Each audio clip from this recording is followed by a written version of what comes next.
വിശുദ്ധ കുരിശിൻ്റെ അടയാളത്താൽ ഞങ്ങളുടെ ശത്രുക്കളിൽ ഞങ്ങളെ രക്ഷിക്കണമേ. ഞങ്ങളുടെ തമ്പുരാനെ, പിതാവിൻ്റെയും പുത്രൻ്റെയും പരിശുദ്ധാത്മാവിൻ്റെയും നാമത്തിൽ ആമേൻ. ഇസ്രായേൽ ജനം യാത്ര ചെയ്ത് മോവാബ് താഴ്വരയിലെത്തി. അവിടുന്ന് അമോര്യരുടെ രാജ്യത്തെത്തിയപ്പോൾ അവിടുത്തെ സീഹോൻ രാജാവ് അവരെ തടഞ്ഞു. എന്നാൽ ഇസ്രായേൽ അവരുമായി യുദ്ധം ചെയ്ത് അമോര്യരെ കീഴടക്കി. അവർ പിന്നെ ബാഷാൻ രാജ്യത്തെത്തിയപ്പോൾ അവരും ഇസ്രായേൽക്കാരെ തടഞ്ഞു. കർത്താവിൻ്റെ കരുണയാൽ ഇസ്രായേൽക്കാർ ബാഷാൻകാരെയും കീഴടക്കി മുന്നോട്ട് നീങ്ങി അവരുടെ പട്ടണങ്ങളെല്ലാം പിടിച്ചെടുത്തു.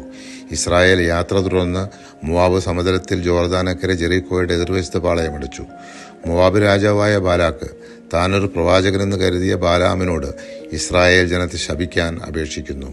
ബാലാമിൻ്റെ ശാപത്താൽ ബാലാക്കിന് ഇസ്രായേൽക്കാരെ കീഴടക്കാമെന്ന വ്യാമോഹത്താൽ ചെയ്തതായിരുന്നു അത്.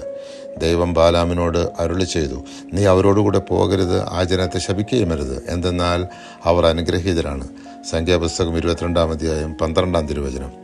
ബാലാക്ക് വീണ്ടും കൂടുതൽ ബഹുമാന്യരായ ദൂതരെ വിട്ട് ബാലാമിൻ്റെ സഹായം തേടി.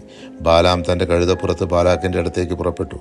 എന്നാൽ വഴിയിൽ വാളുമായി നിൽക്കുന്ന കർത്താവിൻ്റെ ദൂതനെ കണ്ടപ്പോൾ കഴുത മുന്നോട്ട് പോകാൻ വിസമ്മതിച്ചു. ബാലാമിൻ്റെ അടികൊണ്ട കഴുത സംസാരിക്കാൻ തുടങ്ങി. കഴുത ബാലാമിനോട് ചോദിച്ചു, ഇന്നുവരെ നീ സഞ്ചരിച്ചിരുന്ന നിന്റെ കഴുതയല്ലേ ഞാൻ? ഇതിനു മുമ്പ് ഒരിക്കലെങ്കിലും ഞാൻ നിന്നോട് ഇങ്ങനെ ചെയ്തിട്ടുണ്ടോ? ഇല്ല, ബാലാം സമ്മതിച്ചു.